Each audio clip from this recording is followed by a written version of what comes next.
सो हमारा स्टैट्स का चैप्टर 2 चल रहा है, कलेक्शन ऑफ डाटा। एक बार जितना पिछली क्लास में करा रिवाइज करते हैं और टॉपिक को आगे चलाते हैं। सबसे पहले हमने याद करा there are two major source to collect the data. One is known as primary source, second is known as secondary source. भैया प्राइमरी सोर्स से प्राइमरी डाटा इकट्ठा होता है और सेकेंडरी सोर्स से सेकेंडरी डाटा। एक नंबर से ऊपर का क्वेश्चन नहीं आने वाला, बस वो पूछेगा two major source to collect the data are, और फिर वो कलेक्शन आपको लिखनी पड़ेगी, primary source and secondary source. अगली बात करते हैं, एक एक नंबर के लिए याद करवाया है मैंने। What do you mean by primary data and what do you mean by secondary data. Primary data की चर्चा करी थी, it is originally collected in the process of investigation by the investigator. एक बार आपके लिए बोल रहा हूं, आप सभी रिवाइज करें, फिर जिसका नंबर आए तो कोशिश करनी है भैया बोलने की। तो प्राइमरी डाटा मैंने क्या बोला था, it is originally collected by the investigator in the process of investigation. Secondary data में आपको मैंने याद कराया था, it is already existence, it is collected and adjusted by the investigator for some specific purpose. Basically it is second hand data. तो एक बार ये सुनता हूं, कुछ बच्चे लेट आ रहे हैं जी। Atharva, what do you mean by primary data? It is originally collected in the process of investigation by the investigator are known as primary data. बढ़िया। रुपेश शर्मा आप बोलो प्राइमरी डाटा। देखो पिछली क्लास में कराया था, आज भी मैंने दोबारा बोलने के बाद सुना है। रुपेश, भव्या आप बोलो, Bhavya M. Sir primary data, हाँ जी। it is originally collected in the it is process originally of, हाँ in the process of investigation by the investigator are known as primary data. बढ़िया बात। Chirag Maheshwari, second data, secondary data. Data which is already in existence and which have been collected and adjusted by the investigator for some specific purpose is known as secondary data. बढ़िया बात, it is also second hand data. तो अगली बात करते हैं, सबने याद कर लिया भैया। रिवीजन का काम सबके लिए बोल रहा हूँ, इसीलिए मैं चीज़ों को बार बार रिपीट कर रहा हूँ। और आप में से सबसे एक साथ सुना नहीं जा सकता, तो इंडिविजुअली एक दो बच्चों का नाम लेके बोल रहा हूँ। और कोशिश और बच्चों से भी रहती है, बट वो क्या है, रिस्पॉन्स नहीं दे रहे। तो थोड़ा सा ये भी सिस्टम हो सकता है कि साउंड सिस्टम की प्रॉब्लम हो, तो ये सिस्टम ठीक करके रखें। कोशिश करा करें बोलने की, रिवाइज करने की, और अगर नहीं बोल सकते तो मन में रिवाइज करा करो। और क्लास के बाद भैया नोट्स बनाने का काम बहुत जरूरी है, उसको आप पेंडिंग मत करना। तो प्राइमरी डाटा, सेकेंडरी डाटा अभी हमने रिवाइज कर लिया। फिर हमने याद कराया था 3 मार्कर 4 मार्कर के लिए difference between primary data and secondary data. तो एक ओरिजिनल होता है, एक सेकेंड हैंड होता है। पहला पॉइंट भैया डिफरेंस का बनाना है, एक ओरिजिनल होता है, एक सेकेंड हैंड होता है। पहले वाले में लिखवाया था ये स्पेसिफिक पर्पस के लिए इन्वेस्टिगेटर खुद इकट्ठा करता है डाटा, और दूसरे वाले डाटा में लिखवाया था it is collected and adjusted for the specific purpose. और प्राइमरी डाटा में तीसरी बात बताई थी, ये कॉस्टलियर है, यहाँ टाइम कंजम्पशन भी हो रही है, मनी स्पेंडिंग भी हो रही है और एफर्ट्स भी ज़्यादा इन्वॉल्व हो रहे हैं। जबकि सेकेंडरी डाटा में समय भी कम लग रहा है, पैसा भी कम लग रहा है। और ये सेकेंडरी डाटा को इकट्ठा करने के 2 मेजर सोर्स हैं, एक पब्लिश्ड सोर्स और एक अनपब्लिश्ड सोर्स, जिसे हम चैप्टर में आगे जाके पढ़ने वाले हैं। तो 2 नंबर, 3 नंबर, 4 नंबर के लिए पूछा जा सकता है, difference between primary data and secondary data. आगे की चर्चा बाद में करते हैं, एक बार दोबारा रिवाइज कराऊंगा मीनिंग ऑफ प्राइमरी डाटा। भैया कोशिश करनी है, हिमांशु मिश्रा प्राइमरी डाटा, जल्दी। Primary data, it is originally, Zamiruddin, Kushal आप बोलो बच्चे। Data which is originally collected by the investigator at the time of the investigation is known as primary data. बढ़िया बात। महक Goyal, secondary data, Mahak Goyal. The data which is already in existence and it is collected and adjusted by the investigator to suit the objective of study. बहुत बढ़िया, Basically, it is a second-hand data. Second hand data, बहुत बढ़िया, कोशिश चल रही है। हाँ, लेकिन जो हेलो भैया, आवाज आ रही है? हाँ आ रही है बच्चे। कौन हिमांशु था भाई? ये हाँ हिमांशु, ठीक है ठीक है ठीक है ठीक है बच्चे, आगे चलते हैं। अगली बार पूछूंगा तब आप जवाब देना। हिमांशु अगली बार जवाब देना, थोड़ा सा साउंड प्रॉब्लम है तो हिमांशु साउंड म्यूट कर लो बच्चे। हिमांशु हिमांशु आपकी आवाज क्लियर नहीं आ रही, साउंड म्यूट कर। हाँ, तो अगली बात हमने याद करी थी mode of collecting the primary data, और फिर हम बात करेंगे mode of collection the secondary data. तो प्राइमरी डाटा को इकट्ठा करने के लिए हमने 4 नाम याद करे थे: direct personal investigation, indirect oral investigation, information from local source और correspondent, information through the questionnaire and schedule.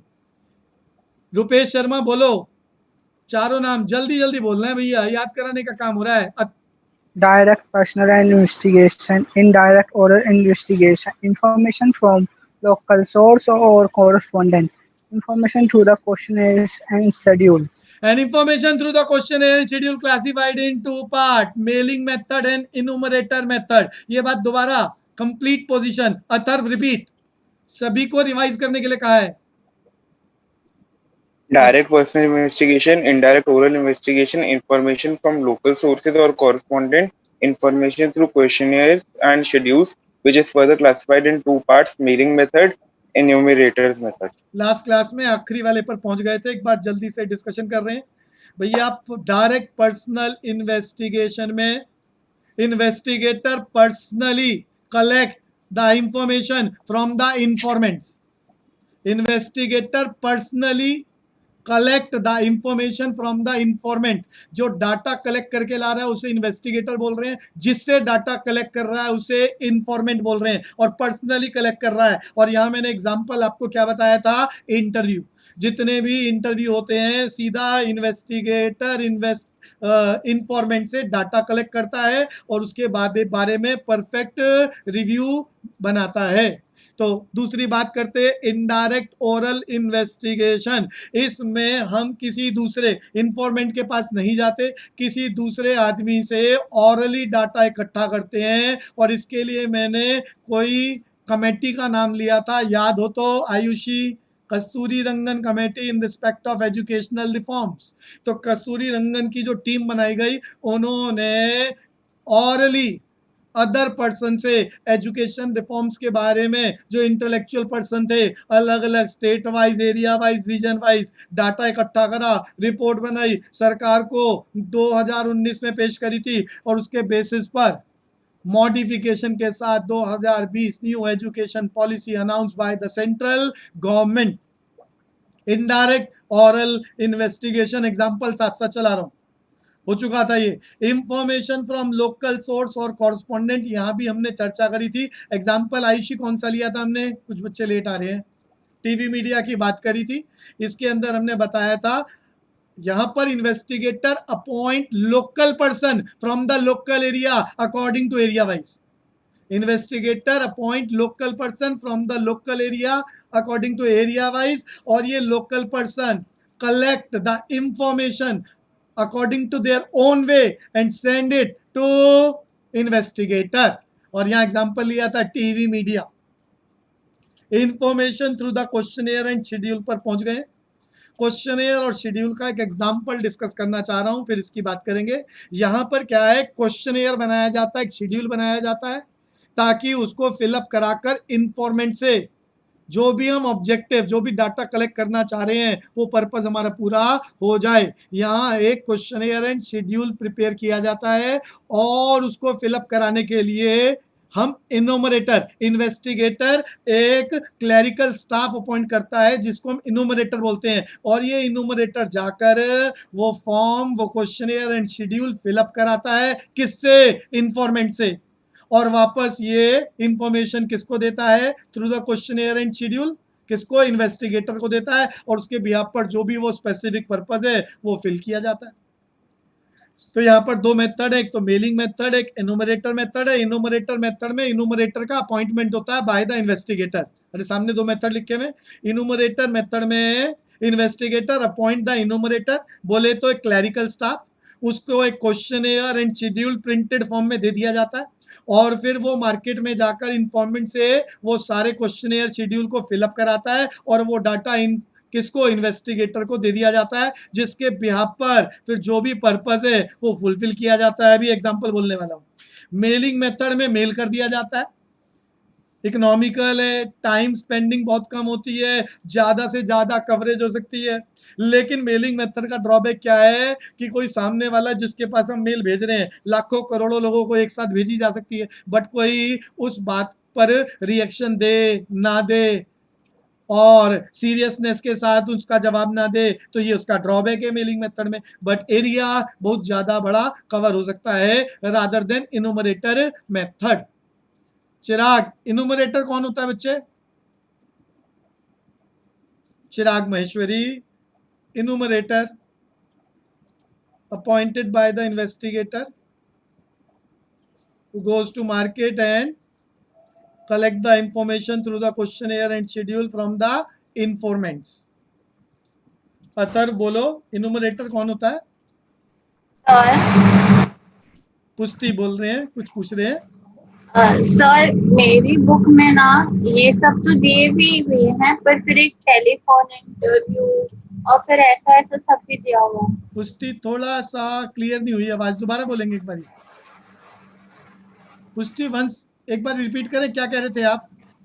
हाँ जी सर मैं कह रही थी कि बुक में ना टेलीफोन इंटरव्यू और फिर जो फोर्थ पॉइंट है ना, जिसको 2 पार्ट्स में डिवाइड किया है सर, ये अलग अलग दिए हुए हैं। हाँ कोई बात नहीं भैया, रिफ्रेशर्स हैं ये, खाली 4 ही नहीं है, और भी बहुत सारे हैं। अब वो मैं भी सैंपल मेथड कराऊंगा, एक और कराऊंगा सेंसस मेथड, तो वहां पर भी डिस्कशन करेंगे, कुछ क्वेश्चनों में कवर होगा। पायलट सर्वे पता है क्या होता है किसी को? पूरी class, what do you mean by pilot service? अब survey sir pre testing of question है। हाँ क्या बढ़िया बात है। तो कुछ बातें हम फिर क्वेश्चनों के द्वारा कवर कर लेंगे और वहाँ डिस्कशन कर लेंगे, जैसे पायलट सर्वे यहाँ पर नहीं आ रहा तो हो जाएगा जी कवर। टेलीफोन सर्वे को लेकर भी मैंने क्वेश्चन बनाया है, तो वहां से कवर कर लेंगे टेलीफोन सर्वे। सर हाँ मैं सर क्या बताया पायलट सर्वे? अभी मैंने क्वेश्चन बनाए हुए हैं, वहां कवर होगा। टेलीफोन सर्वे, पायलट सर्वे डिस्कशन करूंगा, अब चिंता ना करें। तो मैंने इसीलिए अलग अलग बुक से, एक बुक से अगर मैंने थ्योरी बना दी है तो दूसरी बुक से हम क्वेश्चन बना रहे हैं, एमसीक्यू बना रहे हैं, ताकि कुछ भी छूटे ना, सब कुछ कवर कराने की कोशिश है। तो यहाँ पर हम इन चारों की चर्चा फिर दोबारा कर रहे हैं। Mode of collecting the primary data, नाम बोलेगा ये चारों नाम एक बार दोबारा। महक गोयल, बोलो बच्चे, महक गोयल, चारों नाम। Direct personal investigation, indirect oral investigation, information from local sources or correspondents, information through questionnaires and schedules, which is further classified into 2 parts, mailing method and enumerators method. बढ़िया बात। कनिका से पूछ रहा हूँ, एक लाइन में बोलना है direct personal investigation with example. अभी मैंने बताया इन्वेस्टिगेटर पर्सनली कलेक्ट। हाँ बोलो। Data are personally collected by investigator from the informant, for example, interview. बढ़िया बात। मेरिट डीमेरिट सब डिस्कस हो चुके हैं जी, बस आपको एक एक दो याद रखने हैं। एमसीक्यू भी कवर होता है, थ्योरी भी। इनडायरेक्ट ऑरल इन्वेस्टिगेशन का डिस्कशन करा था, इंफॉर्मेशन और data collected orally from other person. यहाँ बताया था एग्जाम्पल में educational reforms by the Kasturi Rangan committee. एक बार इस बात को अथर्व दोबारा बोलेगा, meaning with example. Indirect oral investigation, थोड़ा फास्ट। अथर्व, आयुषी आप बोलो। Indirect oral investigation is an investigation in which data is collected orally from other person. For example, Kasturi Rangan Committee, which was formed in 2019. हाँ आगे चलते हैं जी, सबके लिए revise करा रहा हूँ जी, ये हो चुका है। मेरिट्स डीमेरिट्स का डिस्कशन कर लिया था। आपकी आवाज नहीं आ रही, एक बार रीजॉइन कर दूं? हाँ कर लो बच्चे, कर लो। इंफॉर्मेशन फ्रॉम लोकल सोर्स और कॉरस्पॉन्डेंट हमने यहाँ याद करा था। Investigator appoint local person from different local areas. हाँ हिमांशु मिश्रा, भैया एक बार मैं भी रीजॉइन कर लूं? हाँ कर लो बच्चे, कर लो। तो यहाँ बताया था investigator appoint the local person और correspondent from the different local areas, और ये कॉरस्पॉन्डेंट या local person collect the information in their own way and submit their report to investigator. Example था टीवी मीडिया। तो एक बार ये बात दोबारा, चिराग महेश्वरी, तीसरा वाला जल्दी से, सबके लिए बोल रहा हूँ रिवाइज करने के लिए। सर आवाज आ रही है अब? हाँ बिल्कुल आ रही है बच्चे। चिराग बोलो। Sir the investigator appoints local person or correspondent at different places. They collect information on their own way and furnish at same level to the investigator. Example TV media. बढ़िया बात। और हम फोर्थ पर चले गए जी। मेरिट्स डिमेरिट्स का discussion हो गया था। Fourth, information through the questionnaire and schedule. It is classified in two part, mailing method and enumerator method. Enumerator की फिर चर्चा कर रहा हूं। एनुमरेटर अपॉइंटेड बाय इन्वेस्टिगेटर, जो बाजार में जाकर इंफॉर्मेंट से डाटा कलेक्ट करता है in the form of questionnaire and schedule. Questionnaire and schedule. तो information through the questionnaire schedule को लेकर मैं एक एग्जांपल बोलना चाहूंगा। फॉर एग्जांपल, आपको कंपनी का सीईओ बनाया गया है। सब बच्चे सुनना, पॉलिसी मेकिंग की बहुत बढ़िया बात बता रहा हूं। चीफ एग्जीक्यूटिव ऑफिसर या मैनेजिंग डायरेक्टर बनाया गया है और आपको कहा गया आपको 5 लाख रुपीस पर मंथ मिलेगा। भैया ऑफिसर्स को कोई फिजिकल वर्क नहीं करना होता, उनका काम होता है पॉलिसीज को इस तरह से बनाना जिससे कंपनी की growth, production wise, profit wise, year after year या क्वार्टरली या हाफ ईयरली, जैसे भी वो कैलकुलेट कर रहे हैं, वो बढ़नी चाहिए। इस तरह की पॉलिसी बनाई जाए। ये पॉलिसी मेकर का काम होता है, टॉप लेवल मैनेजमेंट का, जिसमें हम सीईओ की बात कर, सुना होगा Ayushi, CEO? Yes sir. Chief executive officer या managing director of the company. अब आपको एज ए मैनेजिंग डायरेक्टर या सीईओ अपॉइंट किया गया है और कंपनी का नाम हम अज्यूम कर लेते हैं नैरोलैक कंपनी, और आपको कहा गया है भैया पैसे जो आप कहोगे वही मिलेंगे, for example 5 lakh rupees per month. लेकिन आपको टारगेट दिया है कि हर 6 महीने में या क्वार्टरली या एनुअली कंपनी का प्रॉफिट 10% बूस्ट हो जाना चाहिए, बढ़ जाना चाहिए, जो भी प्रीवियस सेशन का प्रॉफिट है। अगर ये बढ़ता रहेगा तो आपकी सैलरी और आपकी अपॉइंटमेंट बनी रहेगी। अगर ये नीचे चला गया तो छुट्टी या सैलरी को काट दिया जाएगा, कम कर दिया जाएगा। प्राइवेट सेक्टर में तो भैया कंडीशन होती है, एफिशिएंसी के साथ काम करना पड़ता है, और टॉप लेवल मैनेजमेंट का काम फिजिकल वर्क नहीं है, पॉलिसी मेकिंग का है, सही डिसीजन का है, जिससे कंपनी की productivity, efficiency and profitability enhance हो। यही काम होता है। तो इस कंडीशन पर अपॉइंटमेंट हुई है आपकी एज ए मैनेजिंग डायरेक्टर। अब आप सोच रहे हो, प्लानिंग कर रहे हो कि ऐसा क्या करेगी कंपनी का, नैरोलैक कंपनी एग्जाम्पल ले रहा हूँ जी। तो वो मैनेजिंग डायरेक्टर क्या करेगा, एक क्वेश्चनेयर बनाएगा, क्वेश्चनेयर एंड शेड्यूल बनाएगा। एक क्लरिकल स्टाफ या 10 या 20 या 50 अलग अलग क्लरिकल स्टाफ के लोगों को अपॉइंट करेगा, जिसे मैं एनुमरेटर बोल रहा हूँ, और मैनेजिंग डायरेक्टर को हम इन्वेस्टिगेटर बोल रहे हैं। पॉलिसी बनानी है ना, ऐसे पॉलिसी कैसे बनाएगा? Without information, without collecting the statistical data. Statistical data का यूज कर रहा है वो, इनमोरेटर अपॉइंट कर रहा है 10, 20, 50, 100। अरे जितनी बड़ी कंपनी, जितना बड़ा एरिया कवर कर रखा है, उतने ही ज्यादा एनोमरेटर अपॉइंट होंगे। और एक बढ़िया सा क्वेश्चनेयर शेड्यूल बनाकर एनोमरेटर को दिया जाएगा और कहा जाएगा अलग अलग एरिया में चले जाओ। अरे लाइक द बिग बाजार। बिग बाजार इसलिए बोल रहा हूँ, आप कभी बिग बाजार गए हो तो वहाँ, या ट्रेड फेयर गए हो तो बहुत सारे एनोमरेटर खड़े होते हैं, बहुत सारे पेट्रोल पंप पर जाओ वहाँ भी खड़े होते हैं, और उनके हाथ में कुछ फॉर्म्स होते हैं क्वेश्चनेयर एंड शेड्यूल की फॉर्म में, और वो आपसे कह रहे होते हैं फिलअप कर दो वगैरह वगैरह, इंफॉर्मेशन कलेक्ट कर रहे होते हैं। अरे आयुषी, मेरी बात समझ में आ रही है? मैंने एग्जांपल लिया आपको। Yes sir. पेट्रोल पंप पर ऐसा होता है, ट्रेड फेयर जैसे कोई इलाके में चले जाओ वहां पर ऐसा होता है, बिग बाजार जैसी जगहों पर चले जाओ तो कंपनियों के एनोमरेटर एक क्वेश्चनेयर शेड्यूल के साथ अवेलेबल होते हैं, और वो कह रहे होते हैं आप ये क्वेश्चनेयर फिलअप कर दो और इस तरह की चीजें लोगे, हम आपको डिस्काउंट देंगे वगैरह वगैरह। तो ये इनोमरेटर मैनेजिंग डायरेक्टर के द्वारा अपॉइंट किए गए हैं, भेजे गए हैं। यहाँ पर मैनेजिंग डायरेक्टर कौन है? इन्वेस्टिगेटर, जो डाटा इकट्ठा कर रहा है for some specific purpose. Nerolac company, ध्यान से, मैं प्रैक्टिकल सिनेरियो आपको बता रहा हूँ बात को याद रखने के लिए। अब उसे अपनी जॉब को रिटेन करना है, और अगर कंपनी का प्रॉफिट बढ़ता है तो उसकी भी जॉब, उसकी भी सैलरी हर साल 10%, 20% प्लस हो जाएगी, जो भी सेटलमेंट हुई है। तो यहाँ पर वो क्वेश्चनर बना के भेज दिया और बिग बाजार में, और एक एनुमरेटर 1000 लोगों से या 100 लोगों से फॉर्म फिलअप करा रहा है, और उसमें एक कॉलम है कि आपको कौन सा कलर सबसे ज़्यादा, अरे पेंट कंपनी है ना, तो कलर्स की भी बात हो रही है, कौन सा कलर सबसे ज़्यादा अच्छा लगता है आपके घर में, कौन सा कलर है, पेंट कंपनी है कलर्स बनाने, और रोज उसके पास ऐसे 50 इनुमरेटर हैं और वो 100 फॉर्म भरवा के ला रहे हैं ऑन एन एवरेज। तो 50 गुना 100 आयुषी कितने फॉर्म्स आ रहे हैं उसके पास, इन्वेस्टिगेटर के पास?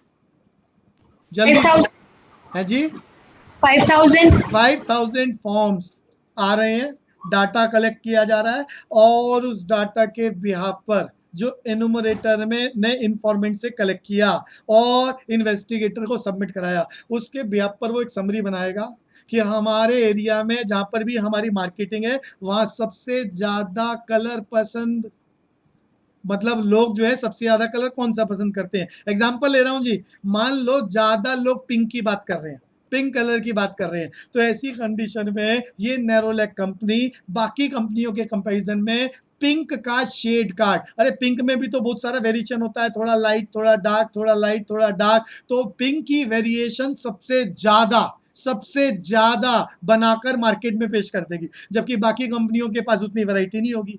भाई इन्होंने स्टैटिस्टिकल डाटा इकट्ठा कर लिया थ्रू द एनुमरेटर मेथड, और इनको पता चला कि सोसाइटी की डिमांड पिंक कलर की ज्यादा है, तो सबसे ज्यादा पिंक कलर की वेरिएशन नैरोलैक कंपनी ने पॉलिसी बना दी भैया, पॉलिसी बना दी, और पॉलिसी के बेस पर सबसे ज्यादा पिंक कलर के वेरिएशन इसी कंपनी के मार्केट में आ गए। तो आयुषी बताओ सेल बढ़ेगी या घटेगी? बढ़ेगी। तो पॉलिसी मेकर सिर्फ पॉलिसी मेकिंग का काम कर रहे हैं और कंपनी का प्रॉफिट बूस्ट हो रहा है, एफिशिएंसी, प्रोडक्टिविटी सब कुछ बूस्ट हो रहा है। ये बेनिफिट है स्टैटिस्टिक्स का। आइडिया लगा जी सबको जो मैंने एग्जांपल बताया? Yes sir. और ऐसा करने से उसकी जॉब भी रिटेन हो गई। पॉलिसी टॉप लेवल मैनेजमेंट है, अगर वो ये काम ही नहीं करेंगे तो फिर उस टॉप लेवल मैनेजमेंट का फायदा क्या? उन्होंने जाके फिजिकली तो प्रोडक्शन करना नहीं होता, ये डिसीजन मेकिंग पावर का काम होता है टॉप लेवल मैनेजमेंट का। तो आप लोगों ने कॉमर्स सेलेक्ट करी है और आपका टारगेट टॉप लेवल मैनेजमेंट होना चाहिए, चाहे वो कंपनी आपकी हो चाहे वो दूसरे की हो। इसके लिए आपको ऑल अराउंड एक्टिविटीज को मोटिवेट करना है, प्रोडक्टिव करना है आपको हर वक्त। एग्जाम्पल ले रहा हूँ, देखो अब यहाँ स्टैट से हट के बात कर रहा हूँ।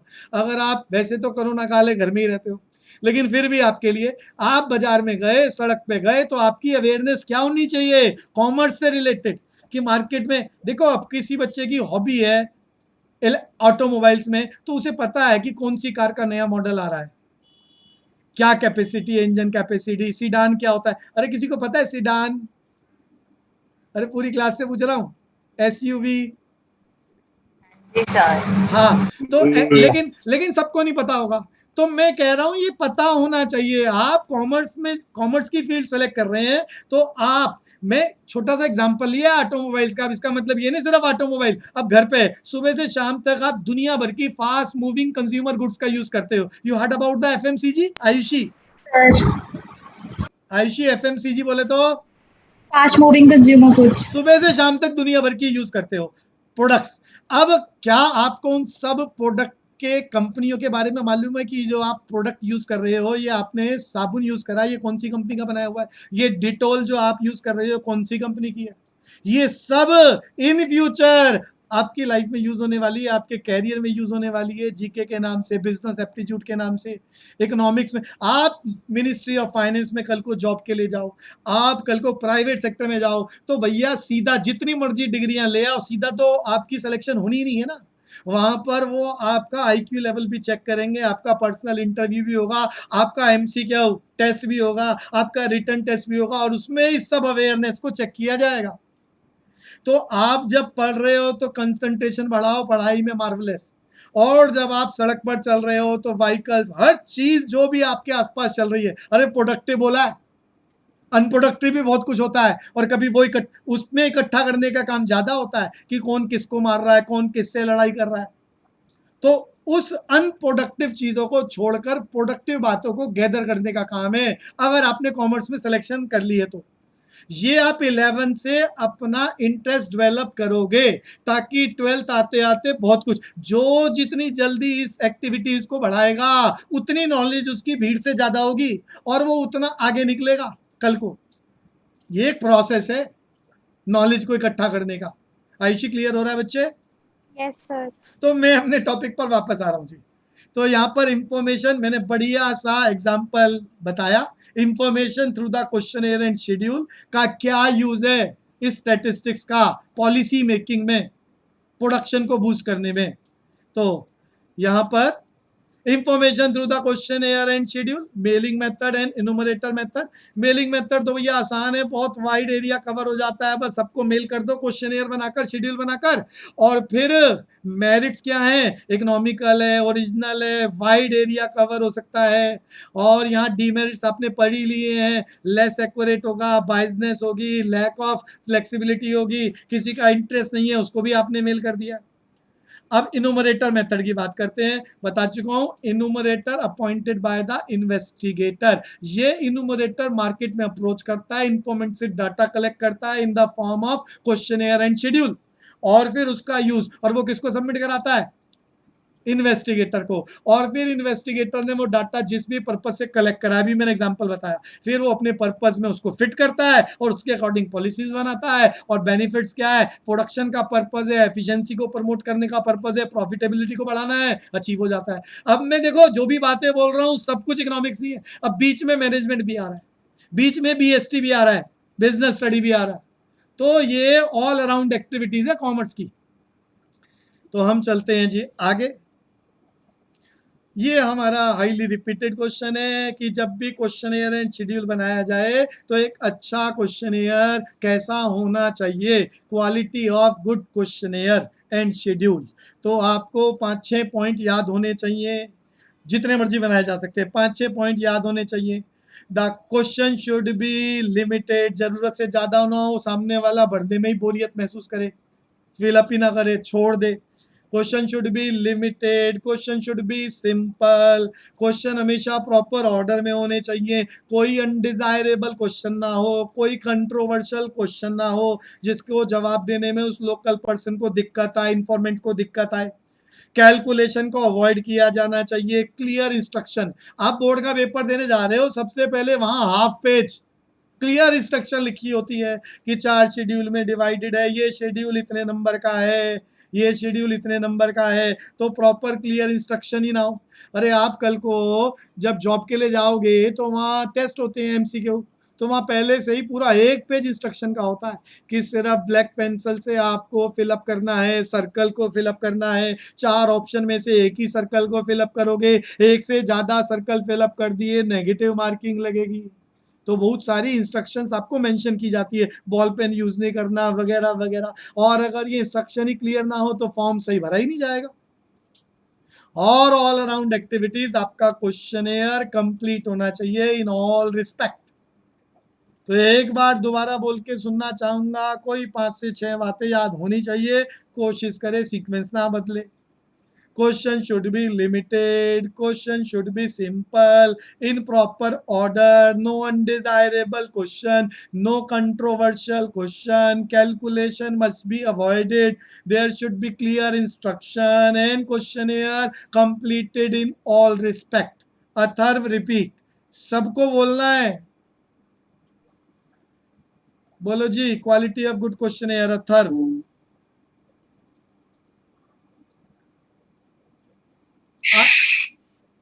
आयुषी, अथर्व की sound. Ayushi, Questionnaires having good quality should be as follows. Questions should be limited. Language of the questions should be simple. Questions should be maintained in proper order. There should be no undesirable question. There should be no controversial question. Questions having calculations must be avoided. There should be clear instruction mentioned for all the questions. And request should be made to the correspondent to fill the questions completely in all respect. In all respect। एक बार और चाहूंगा revision करने के लिए सबसे।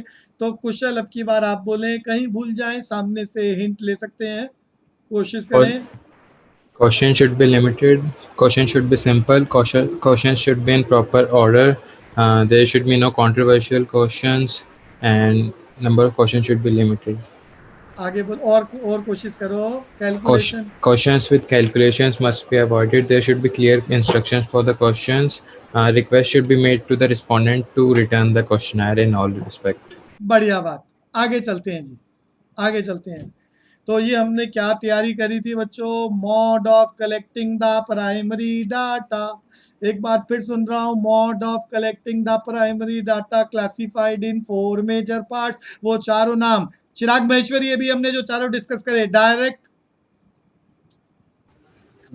personal investigation, हाँ, indirect investigation, information from local source or correspondence, information through questionnaires and schedule. एक बारी फिर दोबारा सुनूंगा। दिव्या, चारों नाम, mode of collecting the primary data.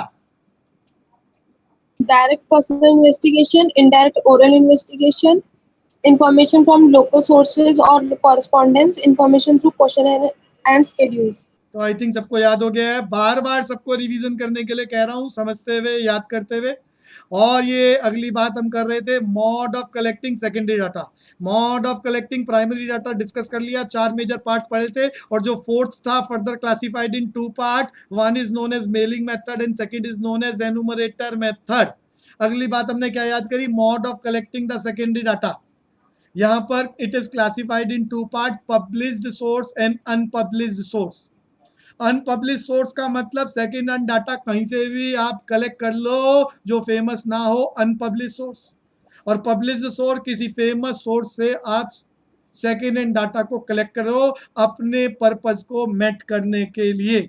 यहाँ पब्लिश्ड सोर्स के आपको एग्जांपल्स याद करने हैं, पब्लिश्ड सोर्स के एग्जांपल याद करने। आपकी बुक में 2 मेजर पब्लिश्ड सोर्स अवेलेबल हैं, one is census of India and second is NSSO। Full form याद कर लेना, मैं पीछे भी डिस्कस करके आया हूँ, नेशनल सैंपल सर्वे ऑर्गेनाइजेशन। मैंने एक की और चर्चा करी थी, CSO। अथर्व क्या बताया था, CSO सेंट्रल स्टैटिस्टिकल ऑर्गेनाइजेशन या office. Census of India, NSSO, CSO, ऐसे बहुत सारे डिपार्टमेंट्स हैं। तो सेंसस ऑफ इंडिया किस तरह की कैलकुलेशन करता है, मैं Goyal? Census of India population, gender और एज ग्रुप, हाँ, इनकम इनकम नहीं, सेंसस इनकम की बात नहीं करता, इनकम की बात नहीं करता, पॉपुलेशन से रिलेटेड इंफॉर्मेशन देता है सारा। और ये सेंसस ऑफ इंडिया 8-10 साल बाद, हाँ वो इनकम CSO करता है फिर। हाँ, नेशनल इनकम, नेशनल इनकम पूरे देश की नेशनल इनकम का डिक्लेरेशन कौन करता है, CSO।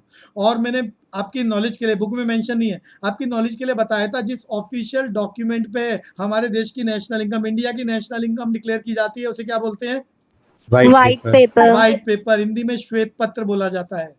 तो हम वापस आ रहे हैं, सेंसस ऑफ इंडिया हिंदुस्तान का डिपार्टमेंट है जो हिंदुस्तान में पॉपुलेशन का डाटा इकट्ठा करके, खाली पॉपुलेशन नहीं है, उससे रिलेटेड जो भी ऑल अराउंड एक्टिविटीज है, लाइक डेंसिटी, नीचे लिखा हुआ मैंने एग्जांपल, डेंसिटी का मतलब ऑन एन एवरेज, एवरेज है भैया यहाँ, ऑन एन एवरेज पर स्क्वायर किलोमीटर में कितने लोग रहते हैं, एवरेज कह रहा हूँ, एक्चुअली नहीं है। तो ऑन एन एवरेज हिंदुस्तान में करीब करीब 382 और 384 का डाटा है पिछला। अरे पिछला का मतलब 2011 की डाटा की बात कर रहा हूँ। अब 2021 में जो अनाउंस होगा उसके अकॉर्डिंग बात करेंगे। ये एवरेज है, और ये एवरेज कंट्री की मैंने बताई है। स्टेट वाइज अलग अलग है, यूटी वाइज अलग अलग है। अगर मैं दिल्ली की बात करूं तो 9000 से ज्यादा चल रहा है पर स्क्वायर किलो, डेंसिटी बोल रहा हूं, पर स्क्वायर किलोमीटर। लिटरेसी रेट को अनाउंस करते हैं, मैंने लिटरेसी रेट के बारे में बताया था, हिंदुस्तान का सेंसस ऑफ इंडिया, आजादी के वक्त हिंदुस्तान में लिटरेसी रेट को बताएगा, मैंने कितनी बात बताई थी अथर्व? 16। यस, मैं बात बता रहा हूँ, आजादी 200 साल की गुलामी के बाद जब देश आजाद हुआ तो हमारा लिटरेसी रेट बहुत पुअर था। भैया ये सेंसस ऑफ इंडिया हमने नहीं बनाया, अंग्रेजों ने बना दिया था डिपार्टमेंट। और कब बनाया था मैंने ये भी बताया था, कोई बच्चा बता सके तो? 1881। यस, सेंसस ऑफ इंडिया जो डिपार्टमेंट है जिसका पर्पज है पॉपुलेशन की काउंटिंग करना, अंग्रेजों ने बना दिया था 1881 में। और यहां मैं फिर आपके लिए जीके की क्वेश्चन की बात कर रहा हूं, अंग्रेजों ने हिंदुस्तान में 200 साल तक हिंदुस्तान को गुलाम रखा था, तो हिंदुस्तान में अंग्रेज सबसे पहली बार कब आए? मुझे सिर्फ ईयर चाहिए, पूरी क्लास। 1747। 1740, अरे नहीं, 1776. अरे नहीं भैया, 1700 में तो अंग्रेज आए नहीं थे। 1807. अरे नहीं नहीं, 1847. 1600. अरे नहीं, 1757 किसी ने बोला था, शायद बोला था भी किसी ने। 1757 East India company head Robert Clive Bengal पे कब्जा करा था और बंगाल के नवाब थे सिराजुद्दौला। सबसे पहला इलाका अंग्रेजों ने 1757। अरे हिस्ट्री किसी ने पढ़ी है? बैटल ऑफ प्लासी कुछ याद है किसी को? बैटल ऑफ प्लासी 1757 में हुई थी। Yes, sir. Battle of Buxar. Battle of Buxar 1764 है। ये कौन बोल रहा है बैटल ऑफ बक्सर? ये कौन था, नाम बोलो। कार्तिक. अरे वाह, क्या बढ़िया बात है। बैटल ऑफ बक्सर का ईयर याद है बच्चे? मैंने भी बताया आपको। सर वो पहले याद था, भूल गया. अच्छा, बैटल ऑफ बक्सर 1764 है। नहीं, बैटल ऑफ बक्सर 1764।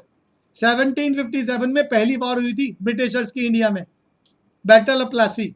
बक्सर में 64 और 1772 में Bengal, Bihar, Orissa captured by the Britishers. फिलहाल ये बात छोड़ो, मैंने बात बताई थी 1881 से सेंसस ऑफ इंडिया बनाया गया और वो डिपार्टमेंट अभी भी चल रहा है आजादी के बाद से। हर 10 साल बाद पॉपुलेशन की काउंटिंग करके डाटा रिफ्लेक्ट कर रहा है, जिसमें कहा जा रहा है देश की पॉपुलेशन कितनी है, डेंसिटी कितनी है, लिटरेसी कितनी है। अरे मैंने भी बताया हमारे देश का लिटरेसी रेट आजादी के वक्त 16% और आजकल कितना है बच्चों? बताया था मैंने ये 75%.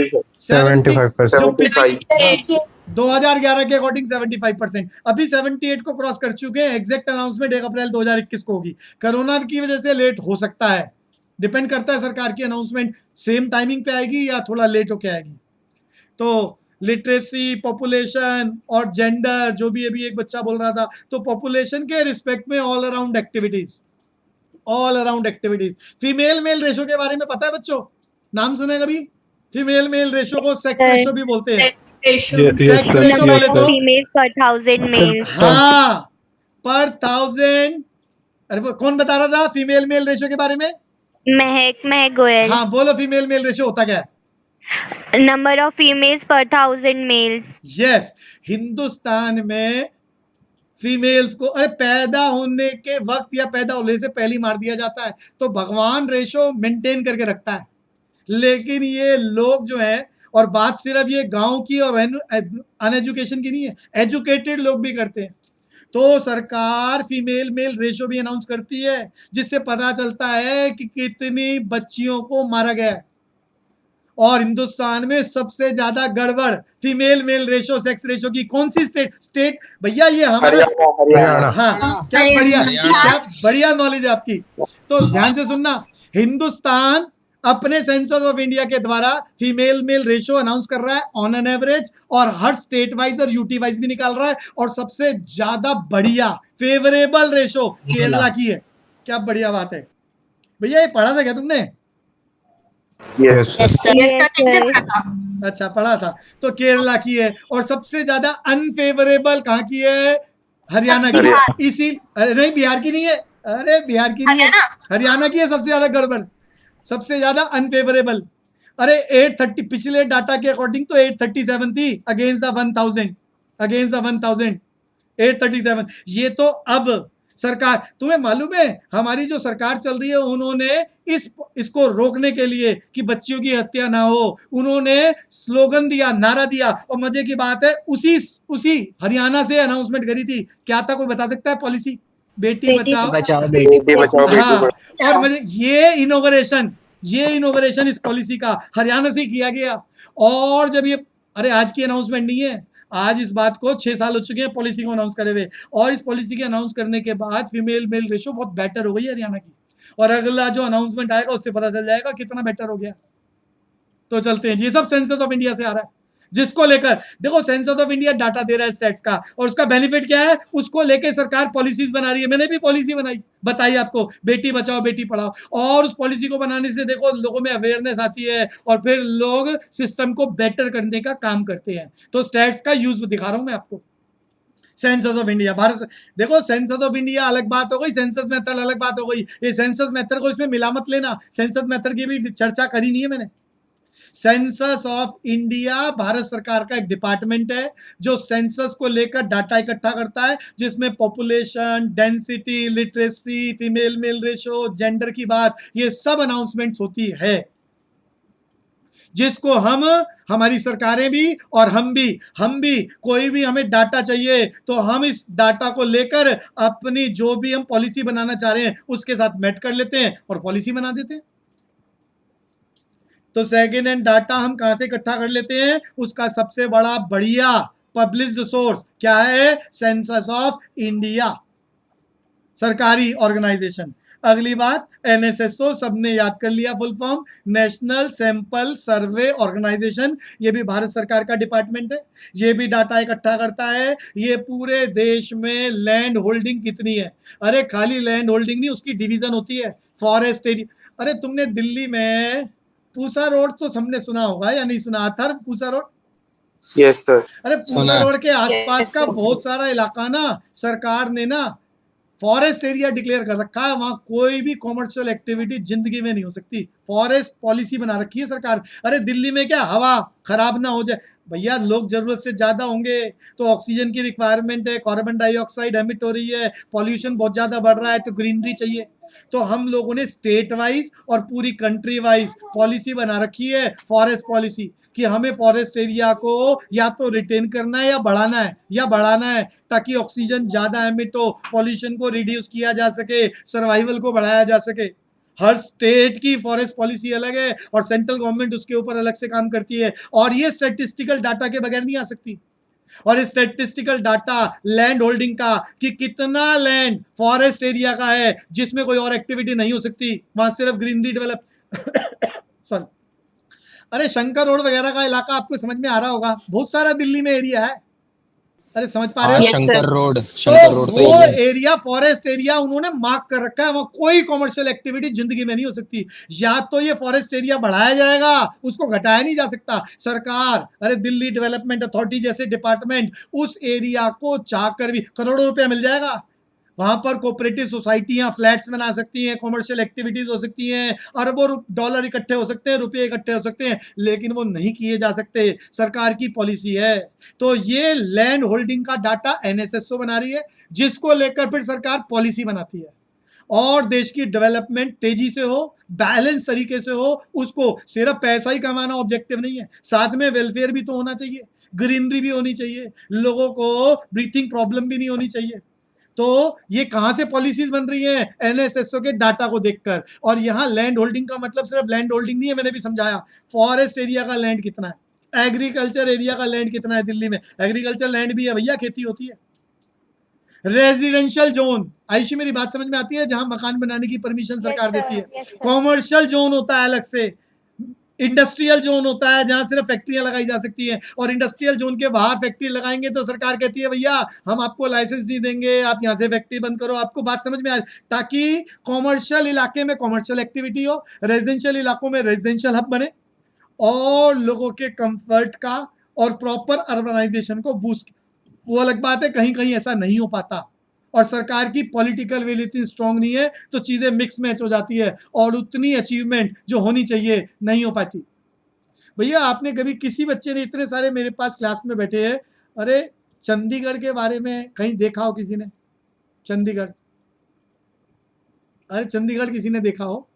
Yes sir. तो मैं चंडीगढ़ की मैपिंग की बात कर रहा हूँ, आर्किटेक्चर की बात कर रहा हूँ। अंग्रेज ने बनाया था वो आर्किटेक्चर, तो वहां सारी सड़कों का साइज, सारी बिल्डिंगों की हाइट, मतलब बहुत बैलेंस तरीके से बना हुआ है। और अंग्रेजों ने, मतलब 70 साल पहले की बात है ये, और उस पर प्रॉपर पॉलिसीज बनाई गई और इम्प्लीमेंटेशन हुई, तो वहां बैलेंस है। अगर हम दिल्ली की बात करें तो भैया कहीं इलाका कैसा है, सड़क पतली हो जाती है, बड़ी हो जाती है, लोग अनऑफिशियली जितनी मर्जी कंस्ट्रक्शन कर लेते हैं, तो ये पॉलिटिकल विलिंग की कमी है। जो हमारा ये लैंड होल्डिंग तैयार हो रही है एनएसएसओ के द्वारा, इसके बेसिस पर स्ट्रिक्ट एक्शन सरकार ले पॉलिसी बनाए तो हमारा अर्बन एरिया, रूरल एरिया और हमारा एग्रीकल्चर एरिया प्रॉपर तरीके से ग्रो होगा और उससे कंट्री का इंफ्रास्ट्रक्चर, नेशनल इनकम और वेलफेयर अचीव हो सकती है।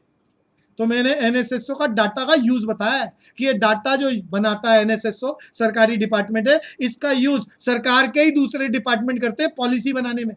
लाइव स्टॉक होल्डिंग की बात करिए, लाइव स्टॉक समझ रहे हो, हम ये जितने भी एनिमल्स हैं, एनिमल्स ना बोल के लाइव स्टॉक बोल रहे हैं, इसका भी डाटा एनएसएसओ तैयार करता है और फिर इसको लेकर सरकार पॉलिसी बनाती है कि ये वाले जानवर बहुत कम हो गए और अगर ये खत्म हो जाए। अरे चिड़िया के बारे में सुना है आपने कभी? Yes, sir. देखा भी है या देखा भी है? एक बार देखा है। तो भैया आज से 10-15 साल पहले तो दिल्ली में बहुत ज्यादा थी, लेकिन ये पोल्यूशन के चलते बस अब चिड़िया ही खत्म हो गई है। तो ये लाइव स्टॉक का डाटा सारे स्पीशीज का एनएसएसओ बना रहा है और फिर इसको लेकर सरकार देखती है कि भाई कोई स्पीशीज ऐसा तो नहीं है कि आने वाली जनरेशन में स्पीशीज ही ना रहे। अरे सबने वो कोई चेन साइंस में याद करी होगी ना, वो एक के ऊपर एक सर्वाइवल चलता है, कुछ ऐसा था। क्या था वो? Migration.